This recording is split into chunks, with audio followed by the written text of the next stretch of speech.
Hello students, I'm going to discuss writing task 2. This task 2, I'm going to explain you how the templates are to be used, what is the importance of a filler in a template, and how it develops your essay. A good essay contains 4 paragraphs: introduction, body paragraph 1, 2 and conclusion.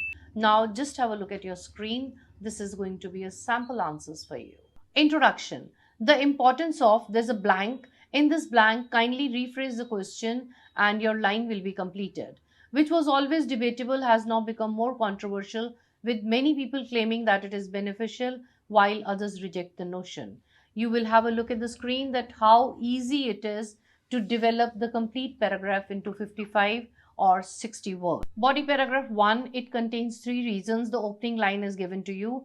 Analyzing the statement and explaining further, the first and the foremost reason behind is that. Now all the that's needs to be filled with reasons. Similarly, it is going to be body paragraph 2. Opening line, probing ahead, one of the main underlining reasons stems from the fact is that. Fill again 3 reasons and your essay is complete. Last paragraph is conclusion. It is to recapitulate. You have to give up your opinions. Save this reel. It's going to help you. For such content, kindly buy the templates. The link is in bio.